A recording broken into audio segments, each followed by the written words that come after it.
Welcome to another edition of the Litigation Psychology Podcast, brought to you by Courtroom Sciences. Dr. Bill Kanasky come at you. I've got an injury update, folks. I think I have a heel spur. Oh, I mean, good God. This thing is absolutely, it is killing me, absolutely killing me. So I can barely walk, and I've got the standing desk, so I'm kind of standing in pain here. Got to take a little pressure off the foot. Give it a rest. God, getting old sucks. Getting old sucks. But because of this audience and how much I love you, we're gonna plow forward here. Had ice packs all night, ice packs all morning. And you have to give it a rest, folks. You know, I tell you, I'm a big health nut. You got to stay active. But man, you're going to have nicks. You're going to get nicked up. You're going to get nicked up, and then you got to back off a little bit. So you ended up in the hospital. Yeah, we want to keep you out of the hospital. All right, what are we going to talk about today? This is really important. We're going to talk about jury research and some scientific concepts that no one freaking understands. Actually, let me use my soundboard for that. Let's do it this way. Okay, let me repeat that, right? We're going to go over some scientific concepts that nobody understands. God, there's a delay there. I'm not liking that. I am not liking that at all. Okay, so the two concepts that you need to think about when it comes to jury research. And listen, attorneys, whether you're defense attorney, plaintiff attorney, insurance claims people, 99% of you have no training or background in what I'm about to tell you. I mean, unless you took a research methodology class, right? Dr. Steve Wood and I have advanced training in this. This is where a lot of your jury research can go wrong. Again, whether you're plaintiff or defendant, your jury research can go wrong if you're not doing it the right way, and you can misinterpret the results. So the two things that we're going to talk about are validity and reliability. Validity and reliability are the keys to everything in any research, medical research, you name it, engineering research, jury research. Okay, let's start with validity. Okay, so what is the definition of validity? Okay, validity is, are you measuring what you think you're measuring? Okay, are you measuring what you think you are measuring? Do you have valid results? Okay, so this is directly tied to, what are you putting in your presentations? What are you putting in? So for example, if you're doing a mock trial to prepare for a trial, say you got a trial in a couple months, and you do the mock trial, and you don't put in any video deposition clips of witnesses.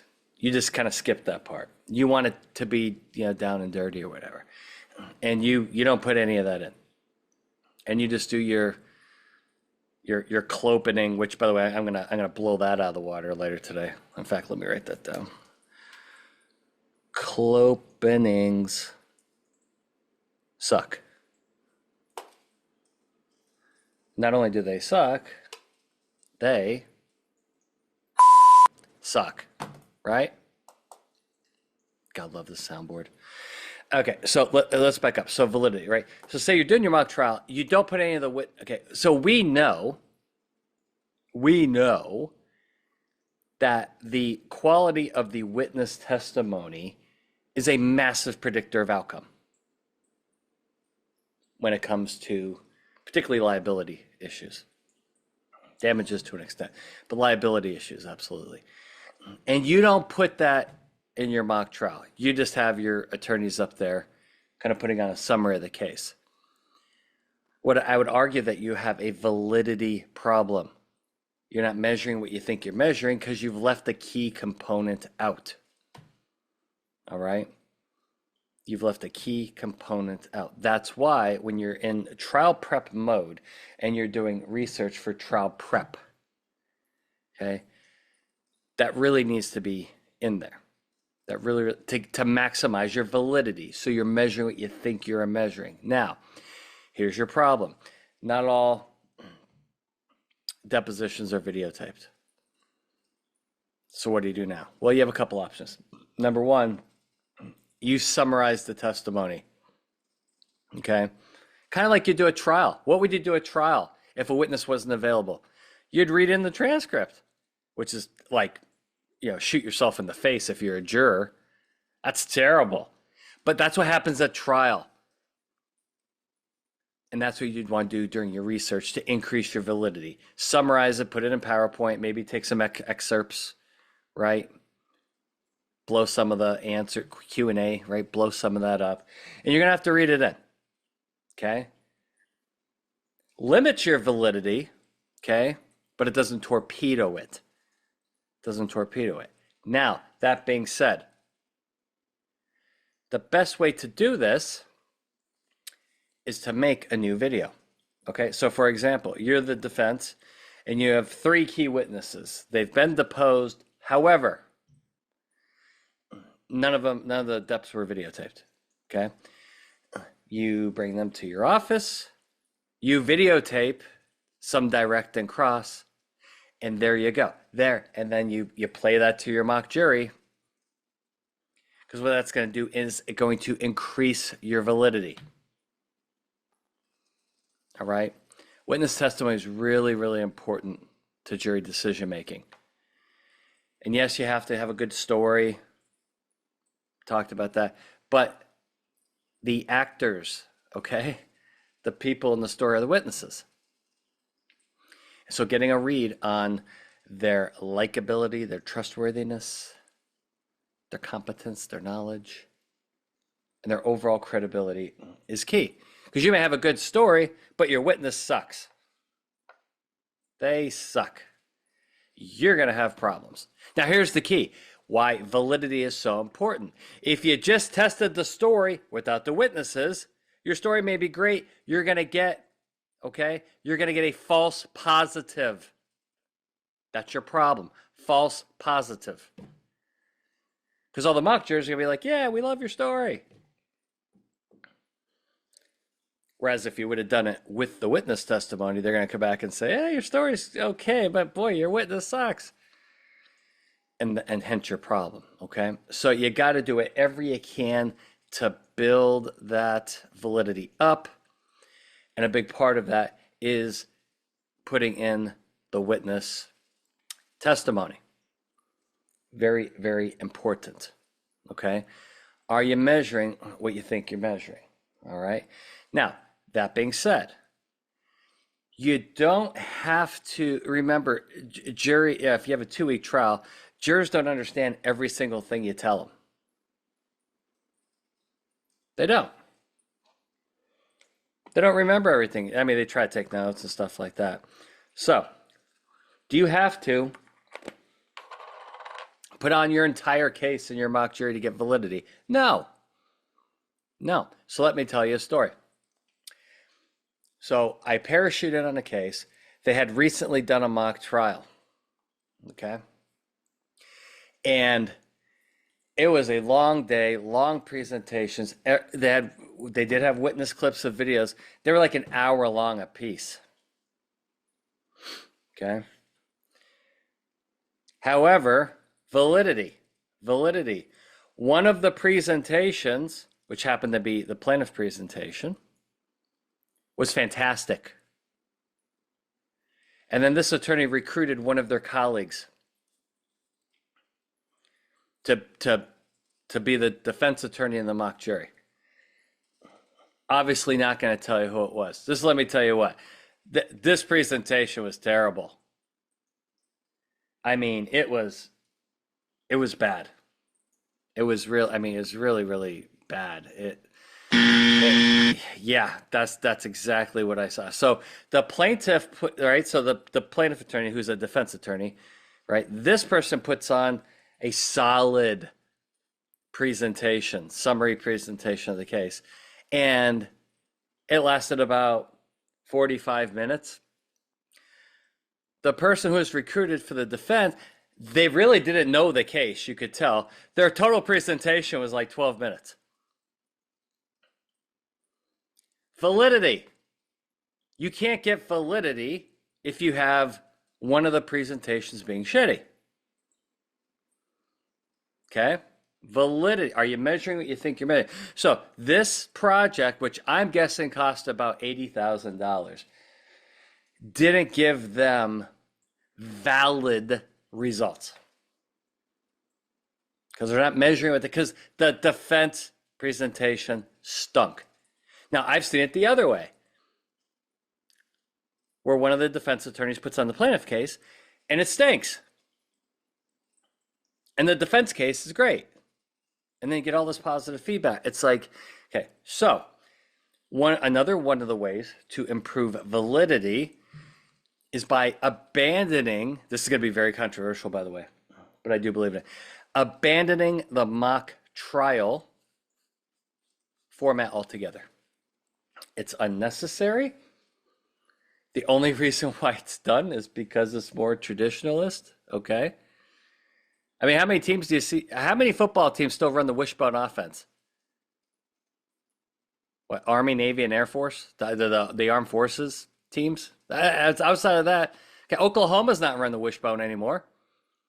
Nebraska's not run the wishbone anymore. Michigan's not running the wishbone anymore. Why things have evolved. The focus group model eliminates this concern, because this is what you want to do. In any mock jury, now everybody follow me, in every mock jury, the last thing you want in the mock jury is persuasion. Okay, let me say that again. The last thing you want in a mock jury is persuasion, because you can never balance it. It skews the data, screws up validity. Okay? And we don't want that. I object, now, Your Honor! See? I knew somebody was going to be upset about this. So,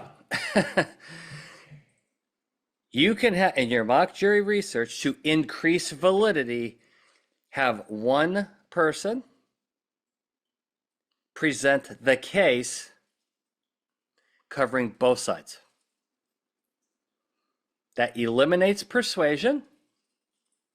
Okay, imagine you're doing your mock jury. Imagine you're a professor in law school, counsel, and you're in front of your law school class.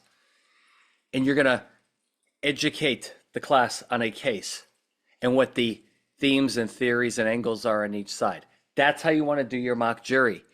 Take the persuasion part out of it, because we want to increase your, I want a clean, that's what I call a clean read.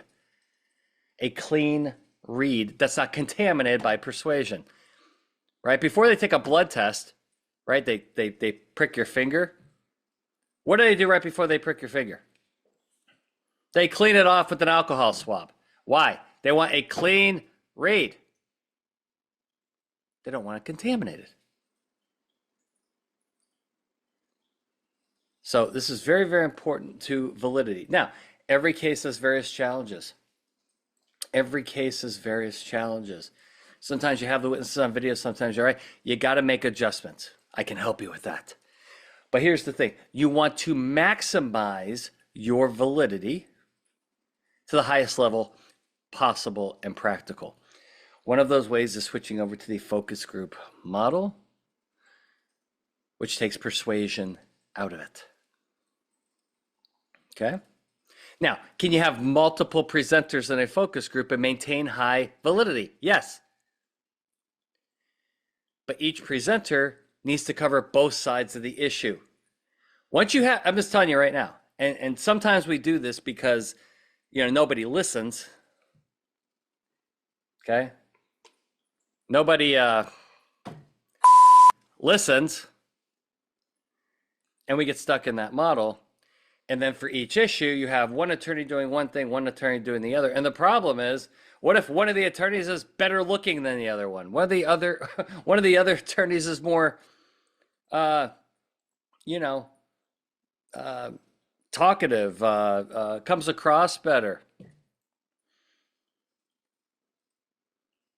It screws up the data, the validity. Okay. And then you're arguing. You know, one attorney's passionate, the other one's more educational. Screws up the data. Have one person covering both sides of the issue that ensures your clean read without contamination from persuasion. Boy, nobody's going to like this podcast because I'm going against the grain here. Going against the grain here because a lot of traditional jury research really lacked the scientific rigor. Like when I came into this, it kind of lacked the scientific rigor at times. Then you get results, they're invalid, you don't know it, and you start making big time, hey, we're going to take this one to trial, then you get smoked. We don't want you getting smoked. We want validity, so you're making the right decisions, okay? Now, another challenge with validity happens all the time. I got a call yesterday. We need to test this case. We don't know if the judge is going to let X, Y, and Z in or not. So we don't know how to do our, like, do we put it in? Do we do it? Okay. Test, retest. You do 2 smaller projects, one with it in, one with it out. Then you'll get validity in both of those circumstances. Okay. Now here's the mistake. This is what you all do. This is here. I gotta go to the soundboard for this one. This is what you all do. You want to test it the one way, and at the end of that project, you want to say, well, what if I told you X, Y, and Z, or A, B, and C, or X, Y, and Z? What if I told you this? How would that have changed your opinion? No, I have to go right to the soundboard on this one. That doesn't work. It's not, you can't do that. It's not science. Okay, you can't put the toothpaste back in the tube and then have them reassess that situation. You gotta test, retest the two scenarios. Okay. Here's the other good news, because you may have a lot of witnesses. Okay. You may have a lot of we've tested this. You can show a 10-minute clip of a witness in one project, and then in a different project, show an hour clip of that witness.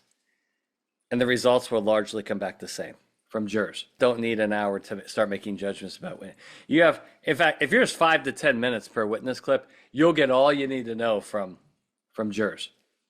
Okay. Now, there may be some exceptions where you can bump that to 20 minutes, say it's your corporate rep or something like that, depending on what kind of case you have. But you don't need to be playing an hour and 90 minutes of a witness to get a really good read from jurors. Okay. So we've showed that you can get validity, you can increase validity with shorter clips. Okay, so back to this other mock trial, this case we parachuted on. So we did a follow-up focus group to their mock trial because they butchered their mock trial. Okay, we cut the project from 8 hours to 4 hours. We took all the hour videos. Okay, the hour videos, we made 10 minutes each. So now I have the mock trial data on what they thought of the witnesses, and now I have my focus group data and what they thought of the witnesses. Mock trial was hour clips, focus group 10-minute clips. Guess what the results were relating to the ratings of the witnesses? They were identical. They were identical, which tells you to gain validity, you don't have to show these long-ass clips. You don't have to do mock jury research all freaking day and spend $100,000. Okay. Validity. Are you measuring what you think you're measuring? All right. That's enough on validity, right? You happy with that? Are you happy with the validity talk there? You got, oh, well, thank you so much. Let's talk about the other issue here. The other issue is reliability. This is key. I think much has been lost here and much can be gained Okay. And I'm going to say it right now. Everybody's going to get mad at me. Hats off to the plaintiff's bar. Because the plaintiff's bar has figured out that validity is not enough. You need validity and reliability. So, how do we define reliability? Reliability means is that the results you're getting are reliable. They're consistent over 2 time points. Back to test, retest. Okay?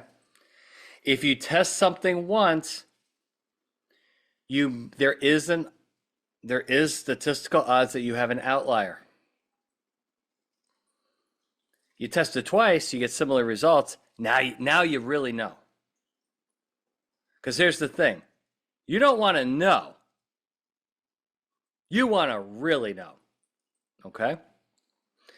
So I don't have time to do this. I can't do it. It's too expensive. No. You could do shorter projects. You can adopt the focus group model.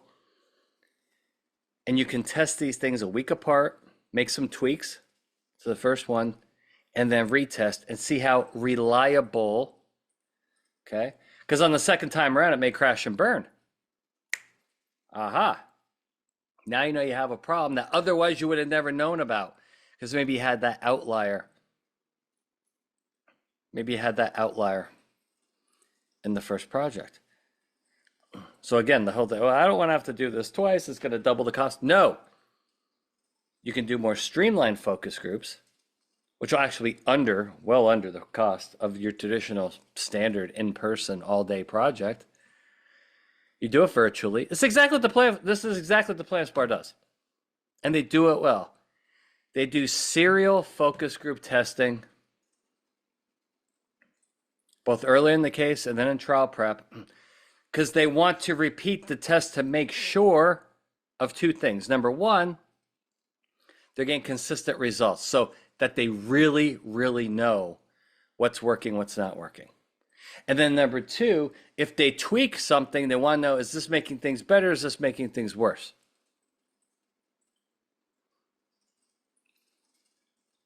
Plaintiff attorneys figured this out a while ago. That's what they do. And they're doing a good job of it. There's nothing, why in the world would the defense not want to do the same thing? So every time I'm talking to clients now, I'm really pushing hard on, rather than doing this all day or day and a half or 2-day, now, there's a time and a place for those. But on most of these cases, you don't need that. You adopt the focus group model, you're going to get higher validity. You're going to take a deeper dive. You have more juror interaction. Okay? You're going to truncate it, because it doesn't need to be all day in most of these cases. And then what you're going to do is you're going to tweak and repeat, and see how reliable your results are. Okay? Sometimes you need to do it a 3rd time. And guys, we're talking 4 hours a pop with mock jurors on Zoom. This works. We're doing a ton of this now. It works. It works. Now, most of these cases, if you do it twice, I think you're good. Some of these cases, you kind of step on a landmine in project number 2. It's like, oh boy. So then, you do a 3rd one. That right there should be very sufficient. Okay? But it's testing over a time period and getting multiple data points rather than just relying on one. See, the old way is to do your jury research and you make all these massive decisions based on one time point. Well, you may or may not have validity, but you certainly don't have reliability. By definition, you cannot attain scientific reliability without repeat testing. You can't do it. So if you want to make the best decisions, whether you're a plaintiff, defense, whoever, focus on maximizing your validity, but then don't forget about I think people forget about the reliability aspect of this. Okay?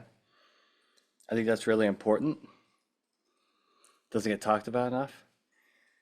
But you have cases here. You have cases here in which, I mean, this is a no-brainer, particularly when you're not sure if something's going to be in or out, right?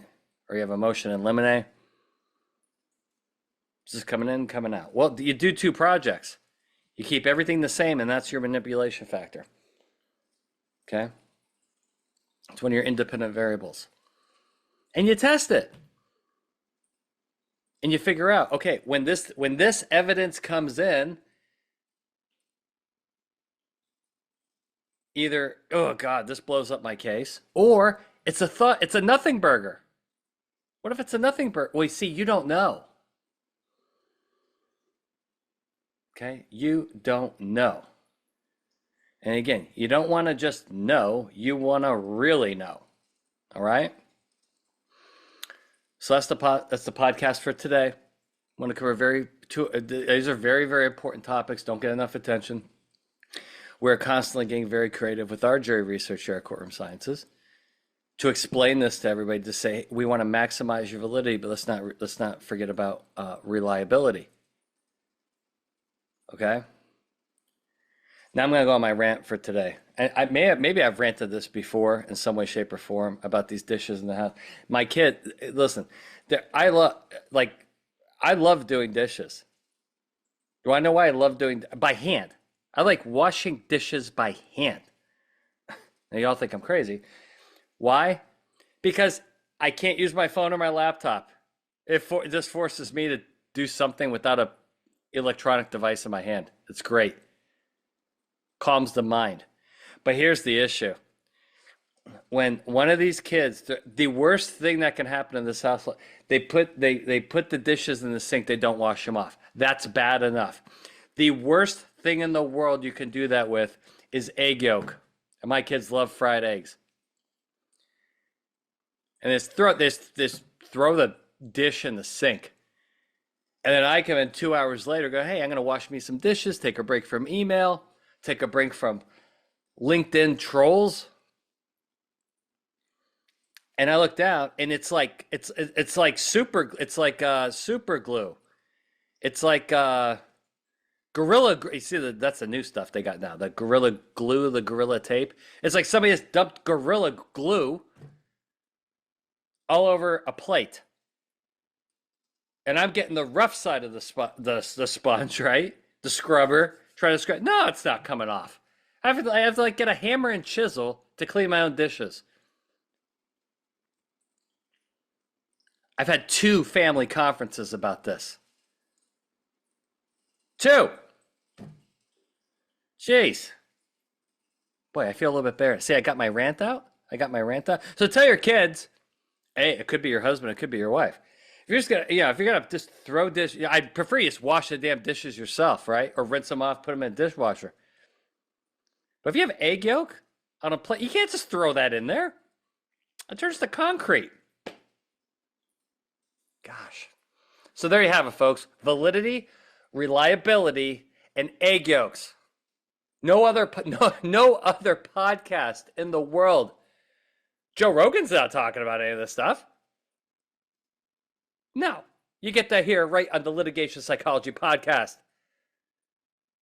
Brought to you by Courtroom Sciences. We'll see you next time.